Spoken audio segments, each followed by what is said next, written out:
Hello and welcome. Today I'm adding Traysia from the Renovation Collection 1 for the Evercade to my ever-growing list where I rank every Evercade game ever. Traysia is a JRPG published by Telenet Japan, or Renovation, hence its inclusion on the Renovation Collection. It was released in 1992 and I'd never heard of it before getting this collection. The story has you playing as Roy, a young man who leaves his love Traysia behind while he goes off seeking adventure. Because, well, that's what adventurers do in RPGs, to have some adventures. This leads him to the kingdom of Ceylon, where he starts his adventure. And Roy quickly finds himself caught up in the plot of someone who calls himself the Master, and it expands from there. I won't go into the details of the story, save that it involves evil wizards and fighting some bosses and travelling the land, and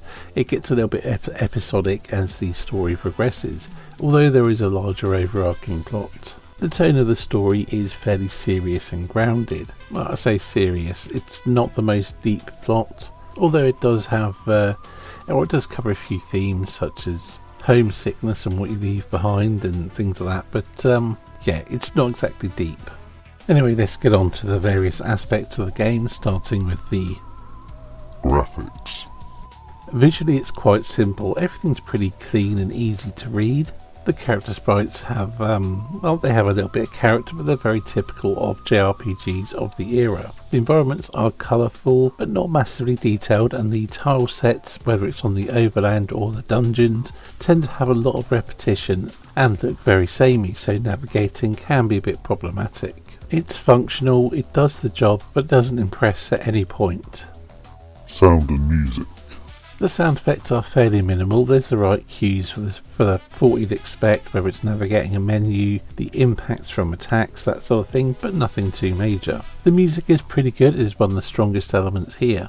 It's not a great soundtrack, but it's perfectly good, and it suits the atmosphere of the game well. Gameplay. Essentially it's a top-down RPG, with you running around towns and overland maps, talking to people, entering buildings, finding a few things, having some random combat, leveling up, getting more gear, and yeah, what you'd expect from a JRPG, but unfortunately not a very good one. Interacting with characters is very precise. If you're not in exactly the right position, you won't talk to them, which will initially leave you wondering if you're able to talk to certain characters, or might leave you stuck in a few situations early on in the game. Once you get used to it, it's not much of an issue. The combat is rather tedious. It's a turn-based system where you choose the moves of all your characters on a turn, and once they're all done it will then execute all their moves and the enemy moves. On each turn, each character can select from moving and attacking, moving and defending, using the magic, or trying to flee. But if you just select something to attack or a location to go to when moving and attacking or moving and defending, well, the pathfinding can struggle and it might not move and just essentially waste a turn. And if a character can't make the attack you select for them to do, like if they can't reach them, or if the enemy is killed, then that turn is essentially wasted. The combat isn't overly exciting, the magic is basically useless in the game, as are ranged attacks. There's a bit of strategy to it. Learning to use the defend move is quite important. As I said, the magic is basically useless. You have to be lined up with whatever you're going to attack, and it doesn't really do a lot of damage. Also, the spell names, well, they have unusual names and they don't really tell you what they're going to do. And that's a problem with the game throughout. It doesn't tell you much, even the manual doesn't have a huge amount of information. There's nothing to tell you what items and equipment do, or even spells. Not even the stats of them.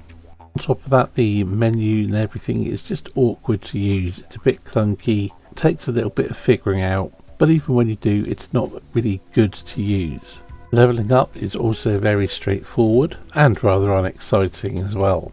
The game is also borderline broken. The whole time I was playing it, it felt like it was one moment away from just collapsing under its own glitches and bugs. Not that anything affected the gameplay, but there's some visual bugs, some slowdown, and just generally doesn't perform all that well. I suppose it just feels a bit janky. Overall opinion. Traysia is a janky and deeply flawed JRPG.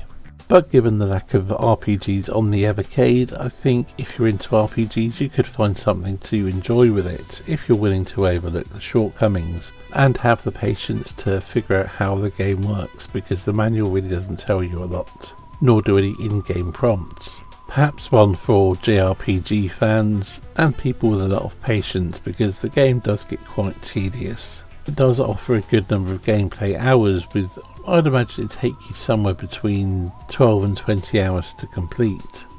Ranking.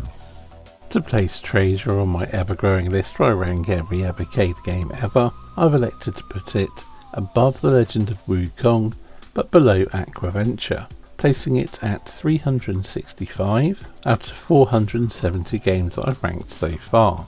Now I'll put it next to Legend of Wukong because they're both JRPGs that are quite deeply flawed, but I slightly prefer Traysia even if the combat is the more tedious of the two. It has a better story and it's perhaps a little bit less broken than Legend of Wukong. Anyway, I think I've rabbited on enough about this game for this video, so thank you for watching and I'll see you in the next one.